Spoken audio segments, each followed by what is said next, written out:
Johnny Carson made some jokes, but Linda Blair didn't find jail a laughing matter. And we'll meet the dark side of obsessed fans and hear from celebrities who fear for their lives. Yeah, we got a great show for you coming up next. Stay tuned.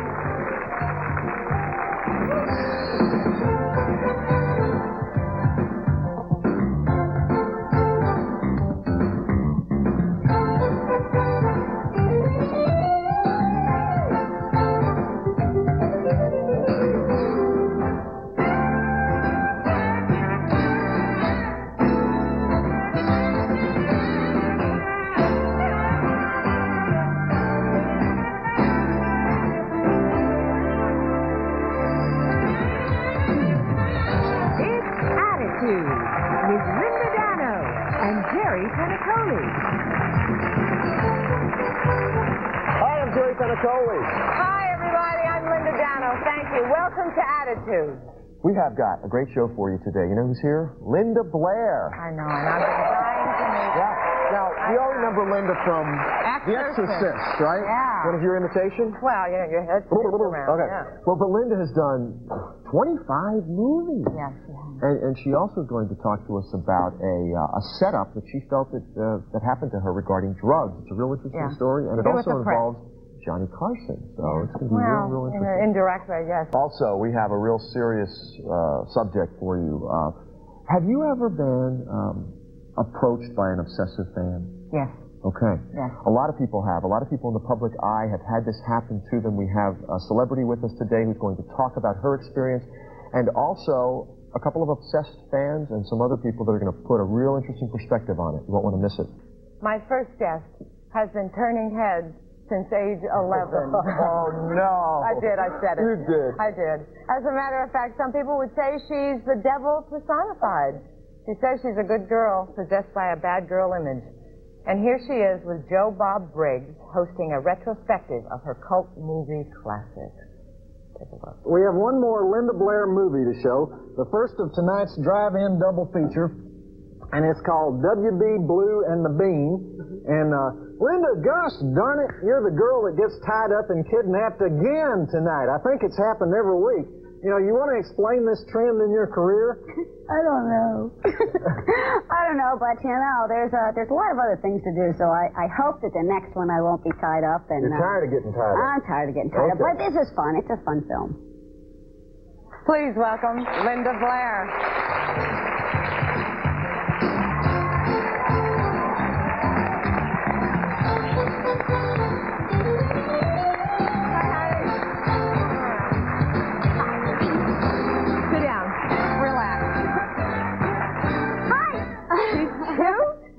Adorable, and look, she looks so normal. Yeah, well. Well. Now listen, let's clear this up right now. You have had through the years sort of this wild girl image, and you think it's the press that's done this to you, or is there truth in it? I think basically 17 years ago was when The Exorcist came out. And if people remember back, there's only so many movies out there. Only so many celebrity types. And so the press, of course, follows whoever is the most popular at that time. Well, for me, it's just, you know, at 15, there was like maybe 10 rock and roll bands, and maybe like 4 of them I liked. So I went to a couple of shows. Well, of course, then I was all over the world.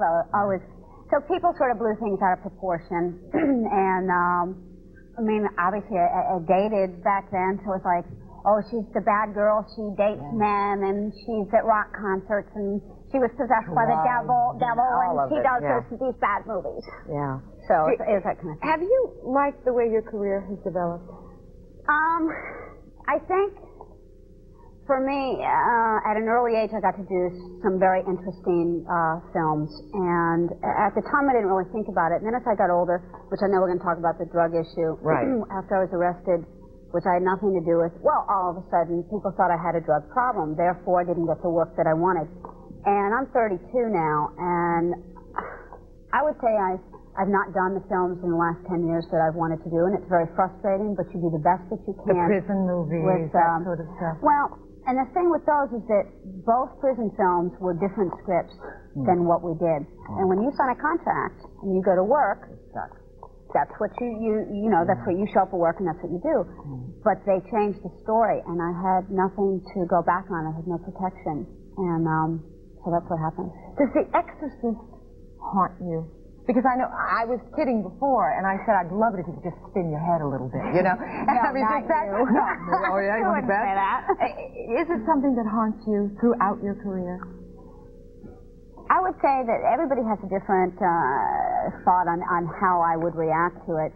And for me, there's two ways. I could either say, hey, look, I've talked about it enough, and I'm not interested, or I could be, you know, and then people don't have a very good feeling about me. Or I could just realize that each person hasn't maybe heard the answer, so therefore I take the time and will say, yeah, because I figure not everyone knows, and if you can rekindle a memory that fast in somebody's mind when they see you about something you've done, and that's the highest compliment of all. And you did, well, you were nominated. I mean, it was like a monumental thing. You were a kid. You know, your career is interesting because you are in the area of the Jodie Fosters and the Melanie Griffiths. And yet your career sort of did this and theirs sort of went that way. Why though? Well, no. Why do you think? If you think about it, both Jodie and Melanie, Jodie, of course, went to school for a while and was arrested in Boston for drugs. Right, same thing. And, of course, Melanie tells a story of how drugs put her on the street, and she's recovered beautifully, but I don't think Jodie really had a problem. But both of their careers picked up people love in Hollywood. They love the second time around, and isn't this great? And it seems to be if you say you have a drug problem that you get better work, and I'm just not willing to say that because I didn't have a problem. It's an addiction, and that's that. So none of that was true, and Johnny Carson making jokes about it made you crazy. Well, when I was 18 and I was arrested, I bought a dog from these people in Florida who were in fact sold drugs, and even though I hadn't bought, that was nothing. I mean, I bought a dog from them, and they later when they were arrested, I was arrested with them on conspiracy. And so when I went before the judge, he said to me, Johnny Carson was making a joke about it last night. You people in Hollywood don't realize the effect that you have on the kids in the street, etc. And therefore, he says, we have to make an example of somebody, and it's going to be you. And so, that wasn't real cool. But it's nobody's fault, and I've turned a negative into a positive. You can always look in the mirror and say, why did this happen in my life? What can I do? And I realized I was able to speak out on drug abuse. I realized what the drugs were, like alcoholism, a problem. And so I turned it all around. Helping people. Yeah, so it was like something that wasn't real fun for me to go through, and it really destroyed my career. I'm lucky enough, I'm young enough to hopefully everything will happen back then. Absolutely. Who's your support system? You married? You have no mom? What is it? Where do you go when you're really feeling down and out? When I'm a Connecticut girl. Are you? Yeah. I didn't know that. Yeah. I've been in LA on and off for about 17 years, and it's not me. It's a real trying city. So I always come back to the woods and nature, and I always had this built-in healing system. But I've taken a lot of time to study nutrition and exercise and all of the things that help us to channel and keep positive energy. And then I go back and I share all that with people. Sort of inside out. Yeah. Yeah. How about directors? Do you feel like you've been victimized by directors? I think, well, I've worked with some of the very best directors, right. And then I would say so. Yeah. Yes. And then I've worked with some of the very worst. And I had a circumstance happen where I worked with a German director. Seems perfectly fine. And I realized during filming that this man did not like women. And not only did he do this to me, there were some rape scenes that it was just really awful. I felt like I had actually been raped, and I was crying. It was awful. And so, but because I have a little more power than some of the other girls, and what he did to them was just rotten, and that's not fair. And people don't realize some of this stuff goes on. Do you ever thought of giving it all up? I know you adore and love horses. It's as important to you as the acting. Have you ever just said, you know what, I'm cashing this in. I'm not going to do this anymore? I kind of did. Did you? That's all I wanted to do was ride. When I was a child, I worked in modeling and commercials so that I could save my money and get my first pony, and then I did when I was 10. by the time I was 12, I said to my mom, I either wanted to go to school to be a veterinarian or to train horses. And so I told her that I wanted to stop, and she said fine. And that was when The Exorcist came along. Well, after The Exorcist came out, I went back to riding, and it became a business, and that's all I did. I traveled on the road all over the country, and it was wonderful because I got to see the country. And yes, I've given up work for like a year at a time and just ridden, which is sometimes people say, where have you been? And that was kind of where I was riding. Would I do it now? No, I feel I have something in my heart. I know I've got something that I need to do. And I feel that for 10 years I've been pushing for family movies, and they'd say they're not commercial, it's not good business, no, we're not interested. And I said, you're wrong. So people like Kevin Costner, thank you for coming. Yeah. And he's opened the doors, and I just feel if I just keep going and going, and it's hard, it's an inner strength you have to have that just keeps you We going. wish her luck, don't we? Yeah. Just pleasure. You're adorable. Thank you. Jerry? You know, tough stains. They might have you down for the count this time of year. Well, heavyweight champion Heloise gives our clothes a fighting chance. But first, Mamma Mia, hey, some trusted secrets for a quick and cheap Italian cooking. Coming up next, I wish you could smell this.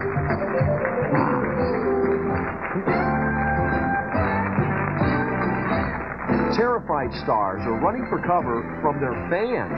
Fans who will do anything to be noticed. Sometimes even murder. Fans upset.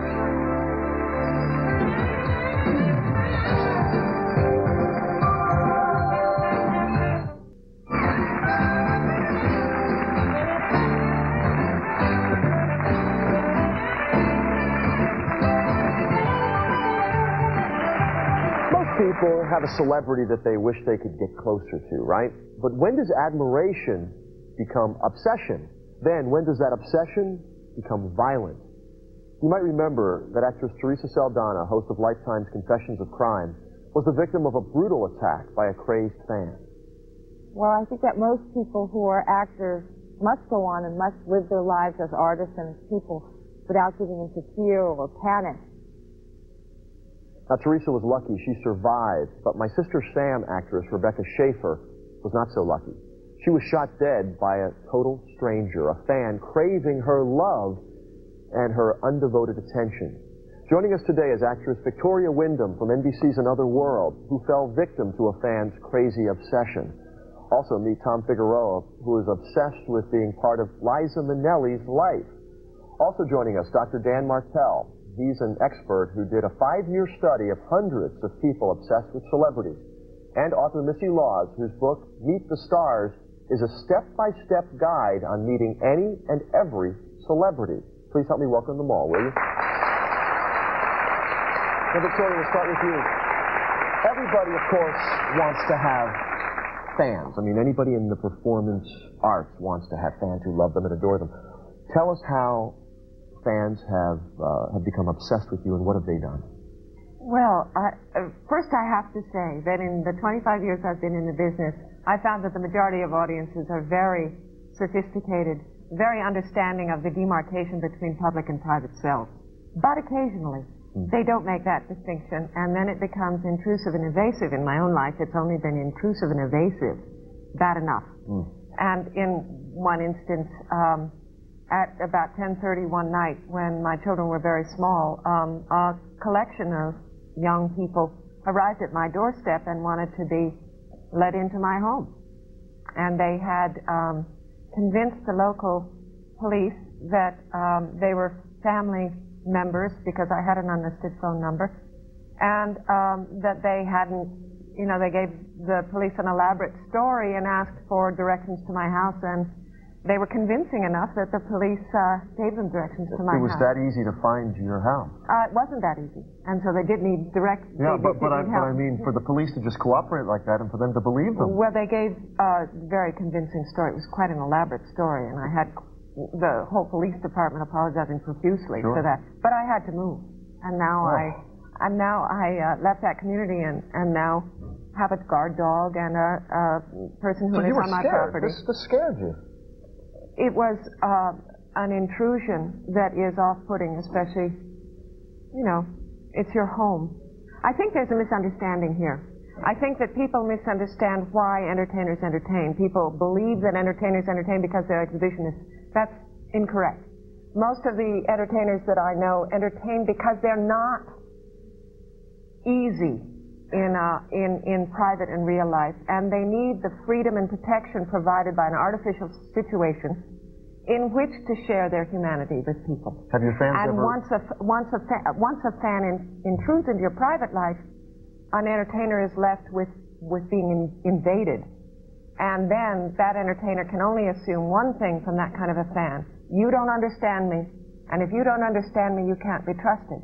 And I think that's the antithesis of what that fan probably wants. Has a fan ever intruded to the point where he or she was violent with you? Yes. Years ago when my character was very naughty, I was, you remember, a lady in an aberration started hitting me in a department store, and luckily my very strapping husband was with me, and I got behind him and then got out of the store, and that was frightening. Yeah. That was frightening, but she didn't immediately realize what she had done and then came over to hug me, but by that time the damage was done. The damage is done, and you don't want to be near them. All right, Tom Figueroa, you are one of these people who is just madly in love with a celebrity, with Liza Minnelli. First of all, where does that come from, and why? Well, I admired her since I was a child, because, I just always loved showbiz. So growing up, loving show business, and then watching TV and seeing Liza, she's so great. Now, you love her so much that you, in fact, show us. I have a tattoo. He has a tattoo right on his arm here, folks. Can you see? Let's get a close-up of that. Now, when did you have this done, Tom? I had this done about 11 years ago. Yeah. When I was 19. Have you met her? Yes, I've met her twice. Was she scared of you? No, not at all. No? Not at all. She gave you a warm reception? She was very sweet. She was very surprised. I have to admit, she was very surprised when she saw the tattoo. Yeah. She thought it was fake. So I said, no, it's not fake. Here, rub it. And she just loved it. She was very sweet, and then she acknowledged how much I really liked her. And I want everyone to know that I just have a strong admiration for Liza. Not an obsession. A strong admiration. All right, Dr. Dan Martell, it brings up a good point. What's the difference between a strong admiration and an obsession, especially when that obsession brings a fan over the edge and commits, like, a violent crime, perhaps? Right. Well, I think one of the important points at which you make the transition from healthy fanhood into something more dangerous is when your interest in the public figure begins to interfere with your social functioning, your work, your private life in some way, so that you're more interested in staying home and watching your star on TV than interacting with real people. Has it gotten that bad for you, Tom, where you're that interested in Liza that... No. I have my own life, and the Liza thing is just like a hobby. It's something on the side, something, fun to do, something extra. All right, Missy Laws, you wrote this book. Now, I would imagine a lot of celebrities would have a problem with the fact that you wrote a book that tells people out there, the general public, exactly how to meet them, where to go, and how to approach these stars. Yeah, have you found that? You have to understand, I haven't found that at all. And you have to understand, in my book, I specifically say, never go to a celebrity's house, never bother a celebrity when they're eating. You want to respect their privacy, because the whole point of the book is for them to like you. You want to date with them, or you want, to be their best friend, or you want to get a part in the next movie. So how do you tell them to meet the stars? Well, you go through a process of tracking them down, finding, their itinerary, finding out where they're going to be. You're going to meet them in some kind of a social setting, probably. Because, as I said, you don't want to intrude on their private life. You can go through meeting their friends around them first. You're going to act confident in yourself. You're going to dress properly. You're going to, you have to keep in mind that you have something to offer them, too. I mean, you can't just say, oh, they're so wonderful, and, why would they want to meet me? You have to say, no, I'm going to be a good friend to that person, or they're going to get something out of it, too. All right. We're going to take a break. Victoria, before we go, do you have a problem with this book? Do you have a problem with that concept of a book where you can actually find out, like have a map to people's private lives, basically? Well, I think I'd have to read the book to answer that more in depth, but from what she's just said, if it's an angle, I'd have to hear more. Okay, well, we'll hear more right after the break. We'll come right back. Stay with us.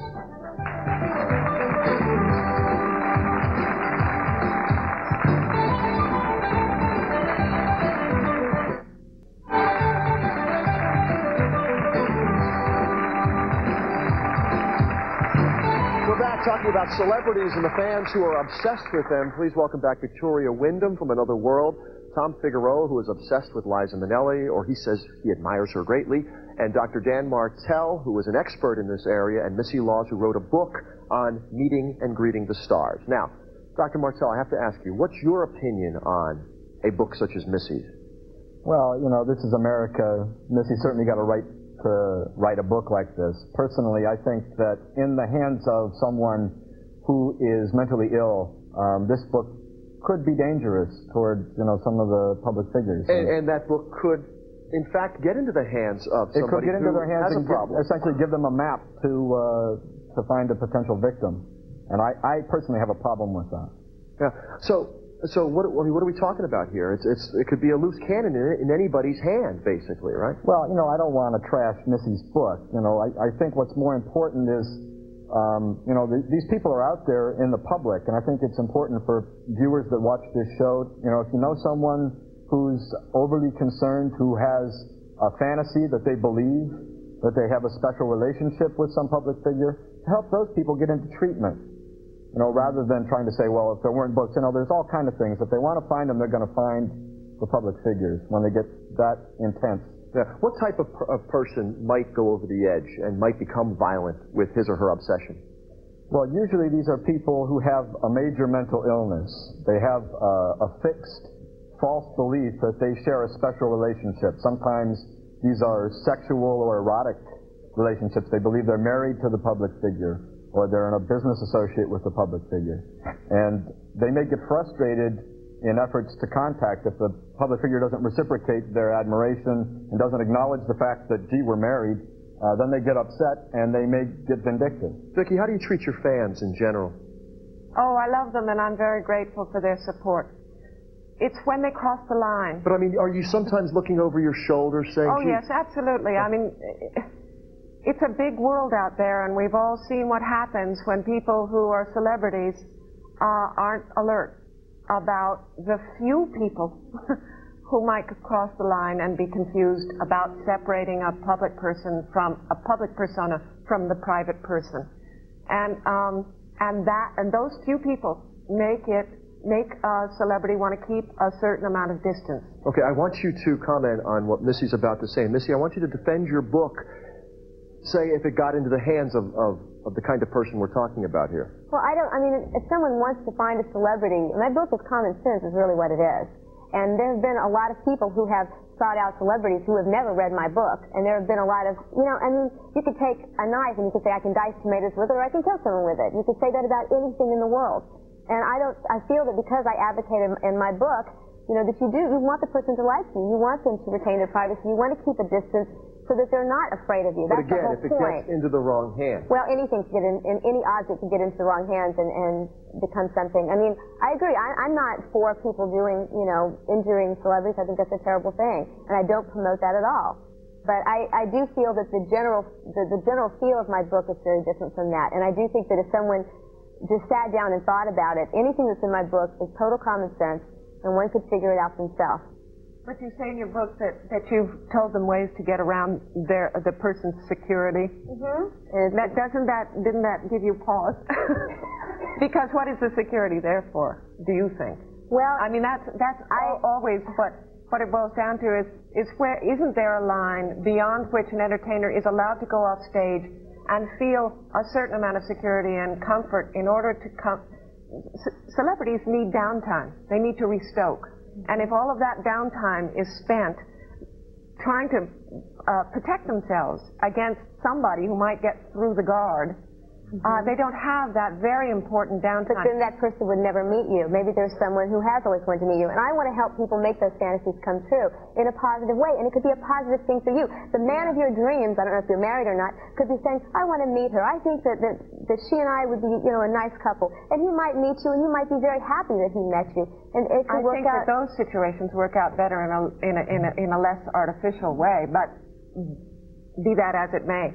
The incredible invasion to me of any of that kind of tactic, I think, has to do with, certainly in my own industry, now I can't speak for all celebrities, but certainly in the entertainment industry, an entertainer opens themselves up and we share our most private emotional feelings in a very public way. And so, consequently, we have a very personal relationship with the audience as a whole. Whatever I do as an actress to touch you or move you is the best of me that I have to give. How much of yourself do you want to give? After that, I need time to restoke, and if that time to restoke is always intruded by the 1,000,001 people that want to get to you, because they think that you're going to be like that every minute of the day, and you can't possibly, and there would be nothing left. See, there are a lot of celebrities who don't feel the way she does. I remember interviewing a Penny Marshall about a year ago, and she was sitting behind me in a theater, and I turned around and said, "Do you mind if I interview you for my book?" And she said, "You know, I wish more people would come up and talk to me. You know, I think because they think I'm famous, they're afraid to come up to me, and I really wish people would come up to me." I've heard Bob Hope say that. I've heard Jay Leno say that. There are people that don't feel the way you do, and I'm not saying there's anything wrong with the way you feel about it. I think it's the different, obviously it's a different thing you do. I think, I'm an actor, they're entertainers, maybe that's the difference. Maybe so. All right, we got a question. This is for Vicki. I was wondering, how do you feel about the people that write the books with the maps of stars' homes in them? Yeah, that I find very difficult, and I would... They're mostly inaccurate anyway. I would feel very intruded upon. I mean, that your privacy, you have to have some place where you can just be yourself and be a mommy and be a wife and be a private person. Hi, my personal favorite is Phil Collins. I have a friend who could double for him. I was just wondering, in order to meet him... Are you obsessed with Phil Collins? I have his pal from the last show he did at Madison Square Garden. It took 7 shows to get it, but I got it. Would you do anything to meet him? I wouldn't want to hurt him or anything. I would like to meet him, though, because he's very down to earth. He comes across as that. But I was just wondering if the book's on sale, because I have nothing that I want to go and attack or whatever. I would just like to meet him, Yeah. And this is healthy, right, Doctor? This kind of attitude. I think so, yeah. I mean, again, you get into these issues that performers and public figures have private lives. And it's one thing if they're in a situation, they're on a talk show, they're signing autographs after a performance, that's an appropriate setting. But when fans start to encroach in inappropriate places, when they're showing up at their home, when they're showing up in their private lives, when they're approaching them in restaurants and this kind of thing, that's invasive, that's intrusive, that's inappropriate. And would you show up at a restaurant where Liza was eating and walk up to her table, Tom? And feel good about that? Feel comfortable doing that? I don't think I would do that. No, that's a little... come on, Tom. No, that's a little, I don't think I would go... come on, you got a tattoo on your arm. Something personal.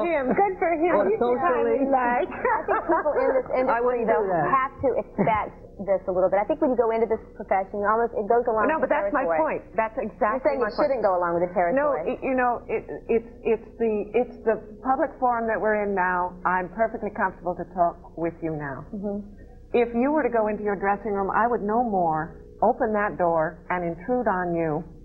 So I don't expect it to be done if I'm in my dressing room. If you were in the green room, though, would you feel okay if you were in the green room? Yes, but if you notice, I wasn't, I didn't notice that. All right, Vicki, how much of yourself do you think your fans are entitled to? I think they're entitled to everything that I give them over the tube, which is everything I am, the best of me.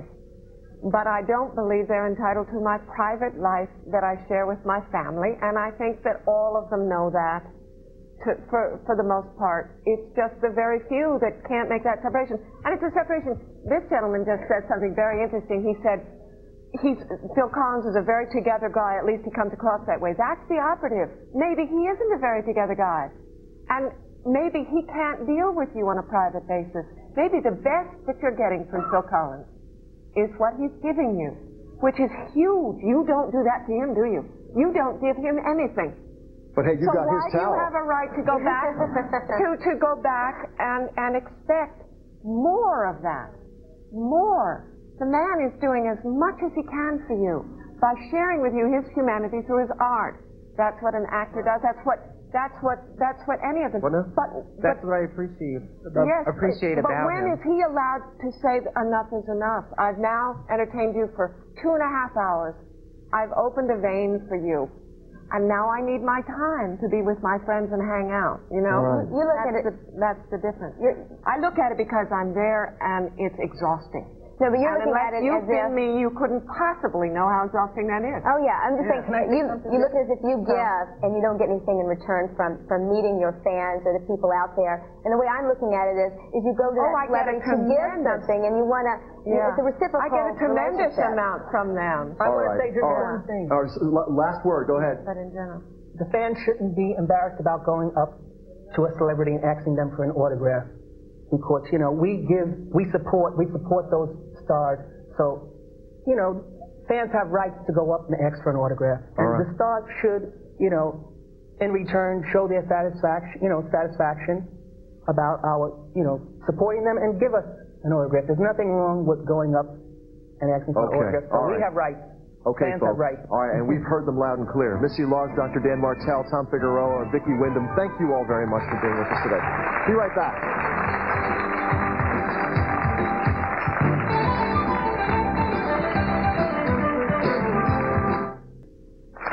So you really mark up your black stockings with magic markers? You just have to comment to get the marker off. A lot of blues. Goodbye, everybody. See you Thanks tomorrow. for coming. We'll see you tomorrow. You end up with a lot of black marks all over your head.